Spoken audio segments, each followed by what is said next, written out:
Marcus Chen pushed his cleaning cart down the empty hallway of Meridian Research Facility. It was 2 a.m. on a Tuesday night. The building was quiet. All the scientists had gone home hours ago. Only Marcus remained, mopping floors that nobody noticed. He had worked this job for 3 years. Every night was the same. Clean the labs, empty the trash, mop the floors, go home. Nobody talked to him. Nobody even looked at him. To them, Marcus was invisible, just another janitor. But Marcus did not mind. The job was simple. The pay was okay. He knew every corner of this building. He knew which doors were always locked. He knew where the security cameras could not see. He learned these things not because he was smart, but because he had worked here so long. Tonight felt different. Marcus was cleaning near Lab 7 when he heard a strange sound. It was like wind chimes mixed with crying, soft and sad. He stopped mopping and listened. The sound came from the restricted wing, the place where janitors were not supposed to go. Marcus knew he should report it. That was the rule. But Marcus had learned something over the years. People like him who asked too many questions always got fired. So he stayed quiet and followed the sound. The noise led him to a ventilation shaft. The metal grate was loose. Marcus pulled it open and looked inside. What he saw made him freeze. There was a person in the shaft, but not a human person. Her skin glowed with soft blue and purple lights. Her hands had only 3 fingers. Each finger was bleeding a strange silver liquid. She was small, maybe as tall as a child. Her eyes were huge and filled with fear. She looked at Marcus and made a soft, crying sound. Marcus had seen many strange things in this research facility, but never anything like this.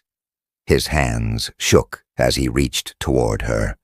She pulled back, afraid. But Marcus spoke softly. "It's okay. I won't hurt you."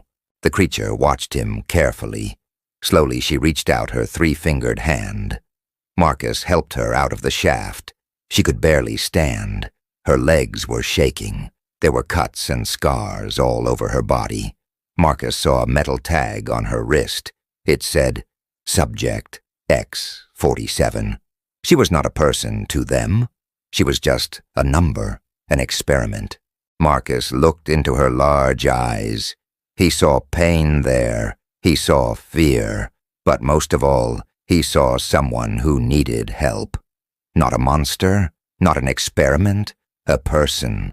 He made a decision in that moment, a decision that would change his life forever. Marcus took off his jacket and wrapped it around her.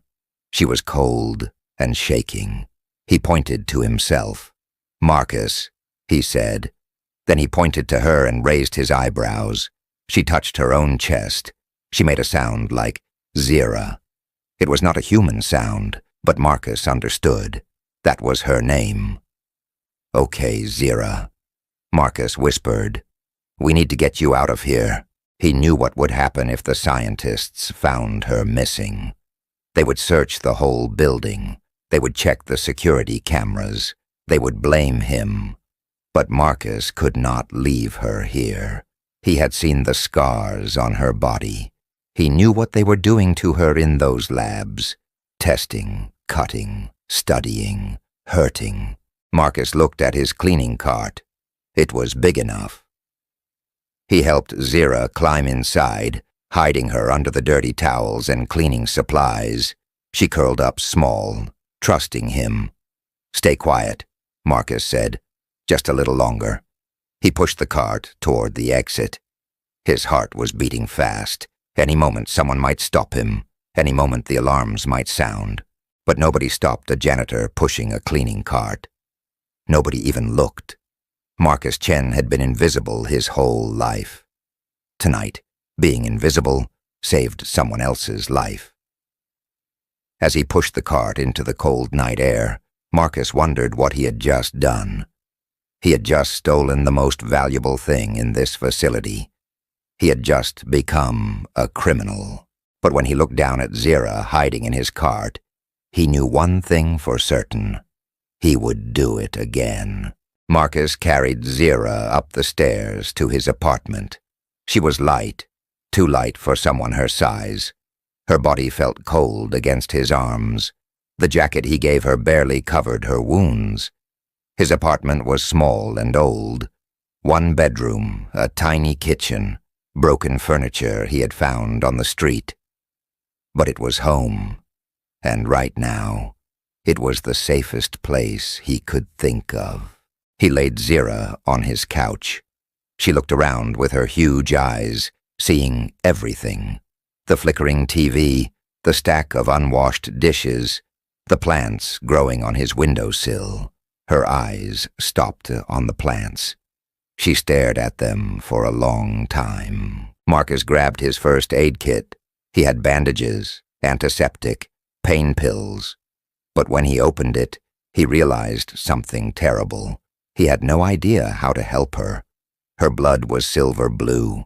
Her skin glowed. What if human medicine hurt her? He tried to clean her wounds with water. Zira screamed and pulled away. The water burned her skin like acid. Steam rose from where the drops touched her. No water. Okay, no water, Marcus said quickly. He felt stupid and helpless.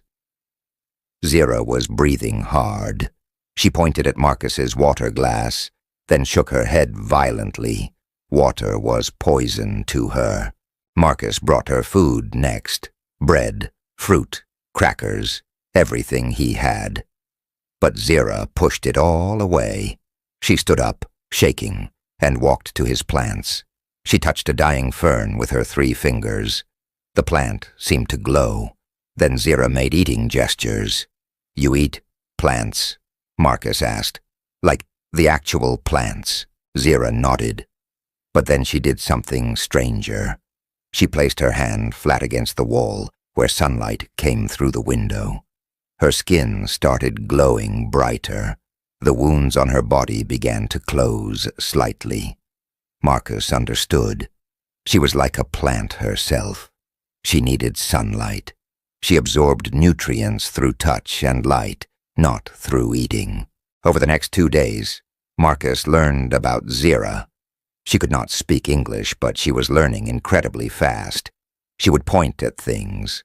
Marcus would say the word: chair, table, door, window. She remembered everything after hearing it just once. By the 3rd day, Zira could say simple sentences. Marcus, good person. Zira, thank you. They hurt Zira many times. When she said that last part, tears fell from her eyes. Not water tears. Her tears glowed like liquid stars. Marcus bought special lights from the hardware store, UV lights that mimicked sunlight. He set them up around his apartment. Zira sat under them for hours, soaking up the energy. Her wounds slowly healed. Her glow became stronger. She told him things.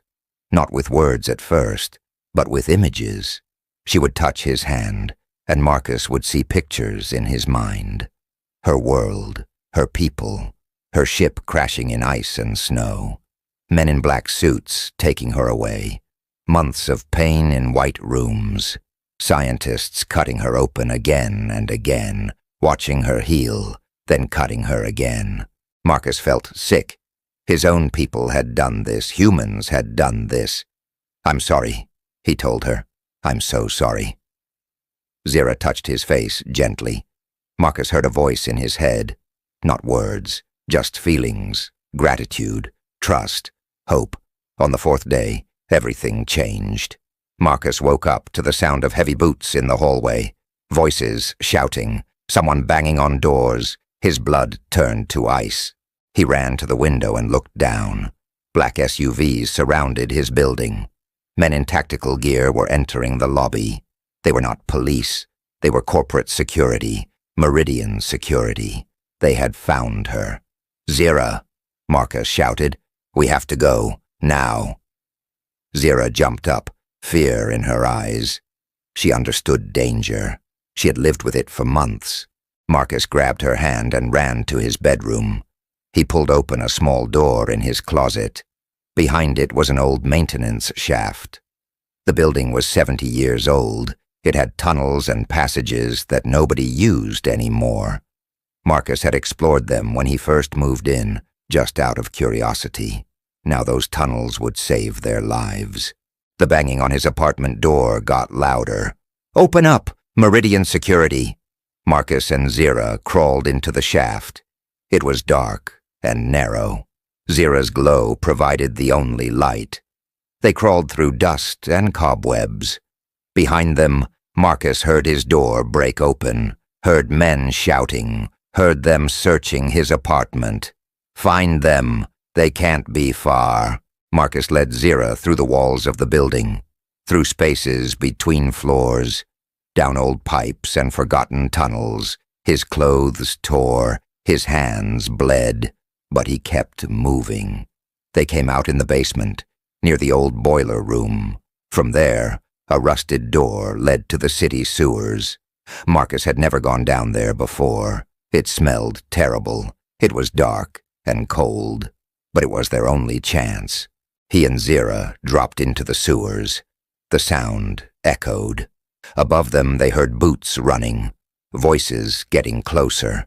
Marcus grabbed Zira's hand and ran. They splashed through dirty water.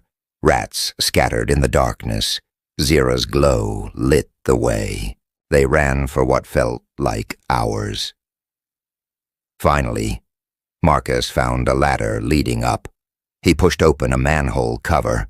They climbed out 3 miles from his apartment, in an industrial area near the docks.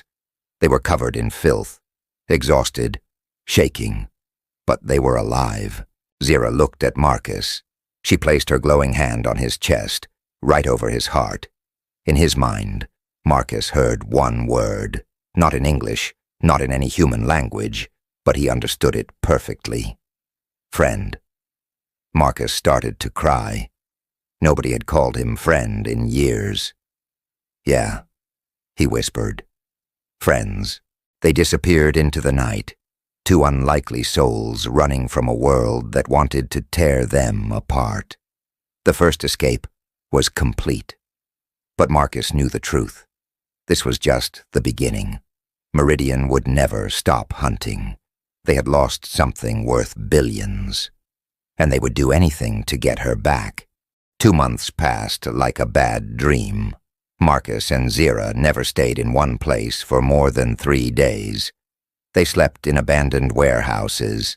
They hid in empty buildings waiting for demolition. Sometimes they stayed with Marcus's old friend, Eddie, who asked no questions and kept his mouth shut.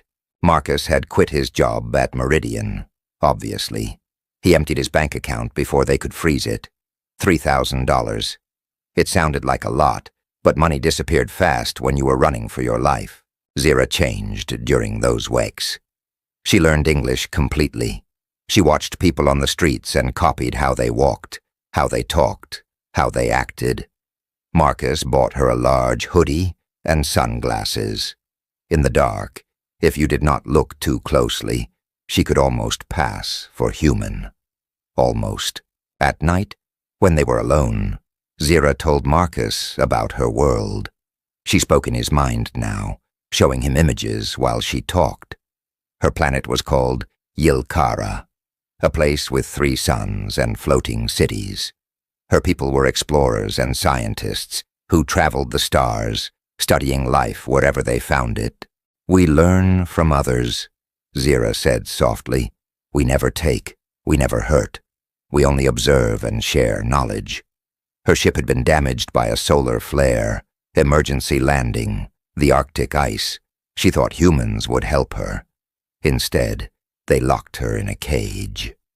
8 months, she whispered. 8 months they cut me, studied me. I healed, so they cut again, every day, every single day. Marcus felt anger burn in his chest. His own species had done this to a visitor, to someone who came in peace. "Not all humans," Zira said, touching his hand. "You different. You saw person, not specimen. You gave up everything for Zira." "I didn't give up much," Marcus said with a sad smile. "Just a bad job and a tiny apartment." "You gave up safety," Zira corrected. "You gave up normal life, for stranger, for alien. That is everything." But the world was getting smaller. Meridian put out a reward, $500,000 for information about their stolen research asset. They did not call Zira an alien. That would cause panic. They called her genetically modified property, like she was a dog that ran away. The reward changed people. Marcus saw it in their eyes. His old supervisor saw him at a gas station and made a phone call. His former landlord gave his address to Meridian investigators. Even Eddie started looking at Zira differently. 500,000, Eddie said one night. "Man, that's life-changing money." Marcus grabbed their few belongings immediately. They left that same hour. Trust was dying. The walls were closing in. Worse, Zira was getting sick. Her glow was fading. Her skin looked dull. She moved slower each day. Earth's environment was wrong for her. The air had too much oxygen. The sunlight was the wrong wavelength. The food she could absorb from plants was not enough. "I'm dying," Zira said one night. Simple, honest, sad. "No," Marcus said firmly. "No, you're not. We'll figure something out." "My ship," Zira said. "Still at Meridian, in deep levels. If I reach it, I can send signal. Call my people. They will come." Marcus stared at her. "You want to break back into Meridian, the place we barely escaped from?" "Only way," Zira said. "My ship has beacon. Without it, my people will never find me. I will die on Earth, alone." Marcus wanted to argue, but when he looked at Zira, really looked at her, he saw the truth. Her light was dimming like a dying bulb. She had weeks, maybe days. "Okay," Marcus said quietly. "We'll get you to your ship." "They will catch us," Zira said. "Probably kill us." "Probably," Marcus agreed. "But we'll try anyway." Zira smiled. It was a human expression she had learned. It looked strange on her alien face, but it was genuine. "Why?" she asked. "Why you risk life for Zira, again and again?" Marcus thought about it. 3 years of being invisible. 3 years of being nobody. Then one night, he saw someone who needed help, and everything changed. "Because somebody should," Marcus said, "and I guess that somebody is me." The next day, Marcus made a dangerous phone call to Dr. Sarah Okonkwo, a junior researcher at Meridian. She'd always been kind to him. Once, she thanked him for cleaning her lab. Nobody else ever thanked him. He sent her a coded message through an old email account. Just 3 words. They hurt her. 2 days later, Sarah replied, "I know, I'll help." Marcus met her in a park at midnight. Sarah looked terrified but determined. She brought files, documents, photos of what Meridian had done to Zira. "I thought she was just advanced AI," Sarah whispered. "They told us she couldn't feel pain. They lied to us. They lied to everyone." "Can you get us inside?" Marcus asked. "Yes," Sarah said, "but I'll lose everything. My career, my reputation, maybe my freedom." "I know," Marcus said. "You don't have to—" "Yes, I do," Sarah interrupted. "We all do. What they did. What we did. It's not science. It's torture. They made a plan. Crazy. Dangerous. Probably impossible. On Friday night, they would break into Meridian Research Facility.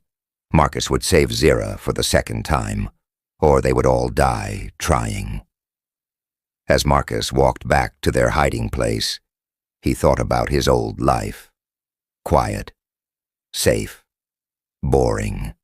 He did not miss it at all. Friday night arrived too quickly. Marcus stood outside Meridian Research Facility and felt his stomach turn. 3 months ago, he walked out of this building with Zira hidden in a cleaning cart. Now he was walking back in, voluntarily. This was insane. Dr. Sarah Okonkwo met him at the service entrance. She looked pale and nervous. Her hands shook as she handed him a contractor badge. "This will get you through the first 3 checkpoints," Sarah whispered. "After that, you're on your own." "Where's the ship?" Marcus asked. "Sub-level 9, the deepest part of the facility. They keep the most sensitive materials down there." Sarah paused. "Marcus, there are guards, cameras, locked doors that need special codes. How are you going to?" "I'll figure it out," Marcus said. He sounded more confident than he felt. Sarah looked at the large equipment case Marcus was carrying. "She's in there." Marcus nodded. Inside the case, Zira was curled into an impossible position. Her small body could bend in ways that would break human bones. But even folded up, she barely fit. "Is she okay?" Sarah asked. "She's dying," Marcus said bluntly. "Every day on Earth is killing her. If we don't do this tonight, there won't be another chance." Sarah took a deep breath. "Okay, follow me." They entered through the service door. The security guard barely looked at them. Why would he? Just a researcher working late and a contractor carrying equipment. Normal night at Meridian. The first checkpoint was easy. Sarah's access card opened the door. The second checkpoint had a bored security officer who waved them through. The third checkpoint was unmanned, just a card reader. They took the elevator down, past the main labs, past the administrative levels, into the restricted zones where Marcus had never been allowed. The elevator doors opened on sub-level 6. Sarah led Marcus through a maze of corridors. The lights were dim here. Everything was quiet. Too quiet. "The ship is 3 levels below us," Sarah said. "We need to take the maintenance stairs. The elevators won't go any lower without special authorization." They found the stairwell. It was old and rusty. Their footsteps echoed. Marcus carried the equipment case carefully. Inside, Zira had not made a sound. Sub-level 7, 8, finally 9. The door was locked with a biometric scanner. Sarah pressed her hand against it. Nothing happened. "No," she whispered. "My access should work." They must have changed the protocols. Marcus felt panic rising. They were so close. They had come so far. Then the case moved. Zira was pushing from inside. Marcus opened it quickly. Zira unfolded herself, taking deep breaths. Her glow was so dim now, like a flashlight with dying batteries. She placed her hand on the scanner. Her palm lit up. The machine beeped. The door clicked open. "How did you—" Sarah started. "Zira hacked it," Marcus said, amazed. "She just hacked a biometric lock with her hand." "My people built ships that cross galaxies," Zira said weakly. "Your security is simple." They stepped through the door into sub-level 9. The room was massive, cold, filled with strange equipment and containment units. And in the center, behind thick glass, was Zira's ship. Except it barely looked like a ship anymore. Meridian had torn it apart. Pieces were missing.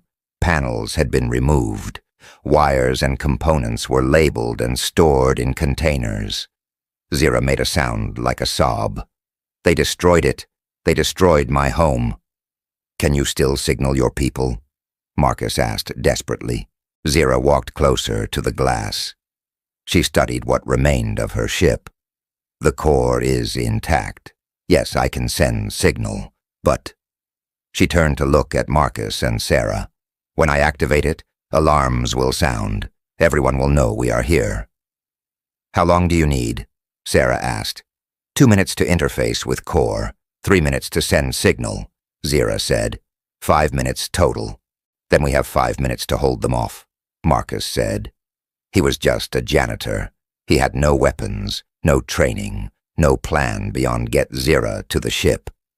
But he had come this far. He was not stopping now. Zira approached the glass containment. She placed both hands on it. Her skin glowed brighter than Marcus had seen in weeks. The glass cracked, then shattered. Alarms immediately started screaming. Red lights flashed.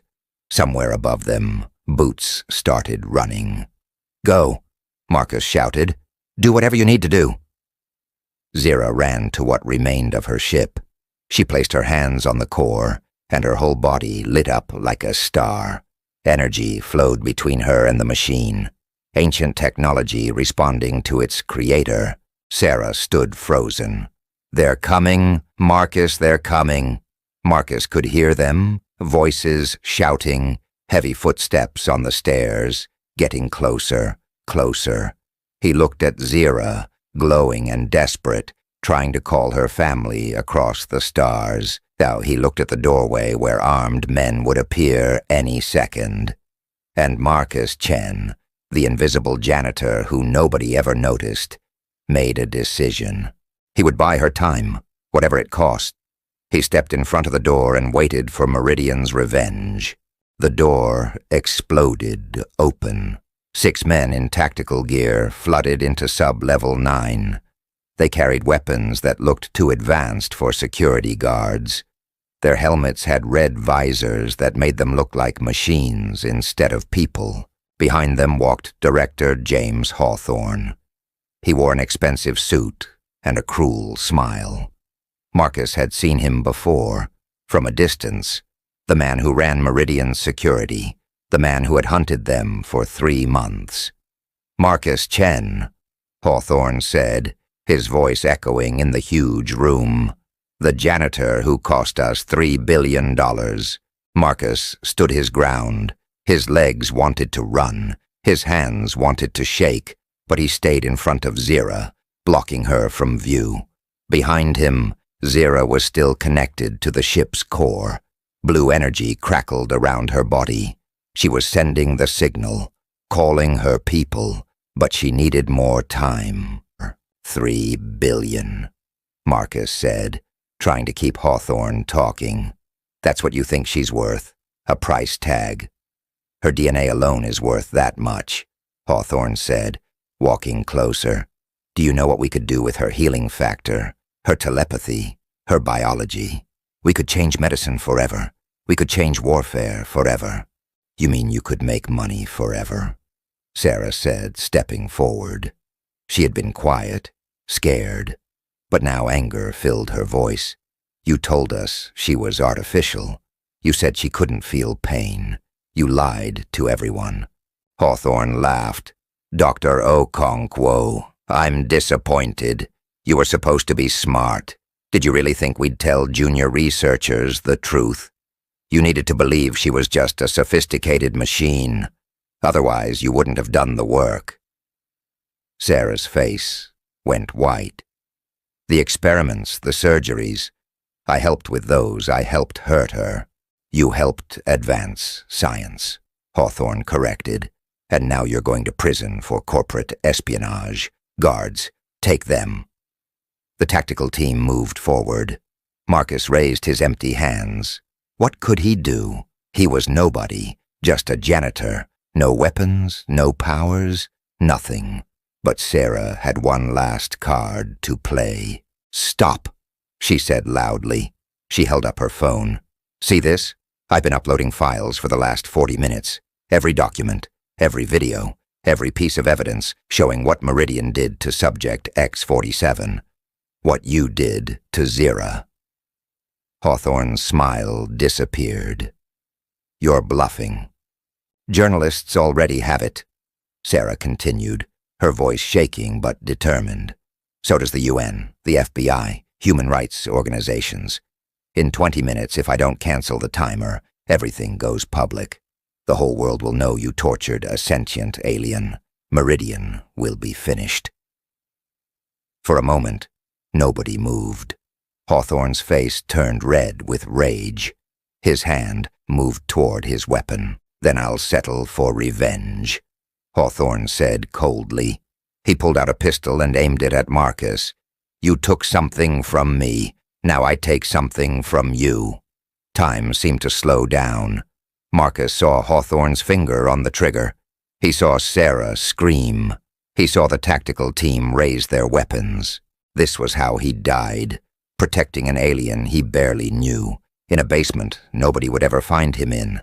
But the shot never came. Light exploded behind Marcus. Brilliant, blinding, beautiful light. Zira stood up, disconnected from her ship. Her whole body blazed like a star. Her eyes glowed pure white. She spread her arms wide and released something invisible but powerful. A wave of telepathic energy that hit every person in the room. The guards dropped their weapons. They grabbed their heads and screamed. One by one, they collapsed, unconscious. Hawthorne fell to his knees, his gun clattering to the floor. He tried to stay awake, fighting against the telepathic assault. But even he could not resist. Within seconds, every armed person in the room was on the ground, asleep or unconscious, harmless. Except Marcus and Sarah. They were still standing. Zira had protected them. She had knocked out everyone else while keeping her friends safe. But the effort cost her everything. Zira's glow faded instantly. She stumbled. Marcus caught her before she hit the ground. "Did it work?" Marcus asked desperately. "Did you send the signal?" Zira nodded weakly. Her voice was barely a whisper. "Signal sent. My people heard. They coming." "How long?" Sarah asked. 3 days, maybe 4. Zira's eyes started to close. "So tired, Marcus. So tired. Stay awake," Marcus begged. "Please, Zira, just a little longer." "Cannot. Used all energy. Need to rest." Zira touched Marcus's face with her 3-fingered hand. "You saved me twice. Now I save you. Fair trade." More footsteps echoed from above. Reinforcements coming. More guards. More weapons. "We have to move," Sarah said. "Now." Marcus lifted Zira in his arms. She weighed almost nothing. Her glow was completely gone. She looked fragile, breakable, like she might disappear. Sarah led them to a service elevator, one that required her access code. They got inside just as more tactical teams arrived at sub-level 9. The elevator doors closed. They rode up in silence. Sarah was crying. Marcus was holding Zira, and somewhere above them the world was about to change forever. Sarah's files were releasing. The truth was coming out. Meridian had tortured an alien visitor, and now everyone would know. 3 days felt like 3 years. The world exploded with the news. Sarah's files went public at exactly midnight. By morning, every television channel, every website, every social media platform was showing the same images. Zira on an operating table, scientists cutting into her glowing skin, video footage of her crying in a cell, documents proving Meridian knew she was sentient and intelligent, emails discussing how much money her body parts could generate. Humanity saw what it had done, and humanity was horrified. Protests surrounded Meridian facilities worldwide. Governments launched investigations. The United Nations held emergency sessions. Meridian's executives were arrested. Director Hawthorne faced charges for attempted murder and crimes against a sentient being. But Marcus did not see any of it. He stayed in a secure UN medical facility with Zira. She had not woken up since that night in sub-level 9. She lay in a special room under UV lights, barely breathing. Doctors tried to help, but they did not understand her biology. "She's fading," one doctor told Marcus. "Her body is shutting down. We don't know how to stop it." Marcus sat beside her bed every day. He talked to her even though she could not hear. He told her about the protests, about how the world was changing, about how her signal had worked. "Your people are coming," Marcus whispered. "Just hold on, please." Sarah visited when she could. She was not in prison, surprisingly. The evidence she released had made her a whistleblower, not a criminal. But she looked haunted. "I hurt her," Sarah said quietly, staring at Zira. "For 8 months, I hurt her. I believed their lies because it was easier than asking questions." "You helped save her in the end," Marcus said. "That counts for something." "Does it?" Sarah asked. "Does it really?" Marcus did not have an answer. On the third night, alarms sounded across the city. Not emergency alarms, something else. People ran outside and pointed at the sky. Ships were descending through the clouds, dozens of them, beautiful vessels that moved like birds, glowing with the same light as Zira's skin. The Yilkara had arrived. The largest ship landed in the open field next to the UN facility. Its doors opened, and beings emerged. They were tall and graceful, with skin that shimmered in rainbow patterns. They moved with purpose and anger. The lead ambassador was nearly 7 feet tall. Her presence commanded respect. She approached the UN representatives with cold eyes. "You called us here to study primitive life," she said, her telepathic voice touching everyone's minds. "Instead, we find you tortured our child. We didn't all—" One diplomat started. "Silence," the ambassador commanded. "We monitored your communications. We know what happened. The question now is simple. Do we make war or do we make peace?" The world held its breath. Humanity's first contact with alien life, and it began with an apology. Then Marcus stepped forward, just a janitor from the industrial district.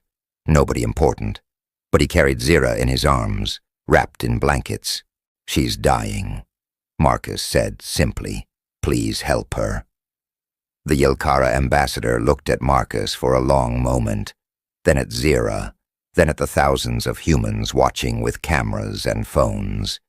She knelt down, making herself level with Marcus. "You are the one called Marcus Chen, the one who saved our daughter." "I tried," Marcus said, "but I don't think it was enough." The ambassador reached out and touched Zira gently. Energy flowed between them. Zira's eyes slowly opened. She saw her people and started crying tears that glowed like stars. "Enough," the ambassador said to Marcus. "You gave up everything for someone you did not know. You risked your life twice. You showed our daughter that your species, despite its darkness, has light within it." Other Yilkara came forward. They took Zira onto their ship. Medical technology far beyond human understanding began healing her. Within minutes, her glow returned. Within an hour, she was sitting up. Within 2 hours, she was walking. She came back outside to find Marcus. He was sitting on the grass, exhausted and relieved. Zira sat beside him. She did not speak. She just rested her head on his shoulder. Two friends who had survived the impossible together. "What happens now?" Marcus asked. "Now we decide," the ambassador said. "War or peace, isolation or cooperation, punishment or forgiveness." She looked at the assembled humans, politicians, scientists, journalists, ordinary people, all watching, all waiting. But one human showed us compassion when it cost him everything. One human chose right over easy. One human saw a person, not a specimen. The ambassador placed her hand on Marcus's shoulder. "If your species has one Marcus Chen, perhaps it has more. Perhaps you are worth knowing, after all." The Yilkara stayed, not as conquerors, but as cautious partners. They helped establish laws protecting sentient beings. They shared some technology, but not all. They watched humanity carefully. 6 months later, formal diplomatic relations began. Every nation wanted to send their best people, the smartest, the most important. But the Yilkara refused. They had one requirement. Marcus Chen must be part of humanity's delegation, the janitor who changed everything. Marcus stood in his small apartment, looking at the formal invitation. Ambassador to the Yilkara Collective. Him, a nobody who used to mop floors. Zira appeared in his doorway. She had been staying on Earth, helping build bridges between their peoples. Scared? She asked.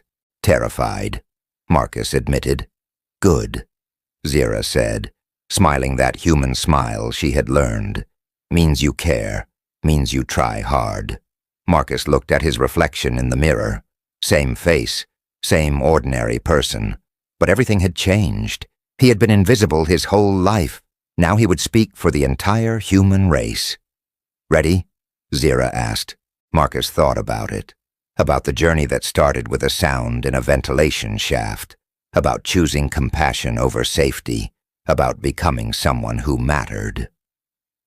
Yeah, he said finally. I'm ready.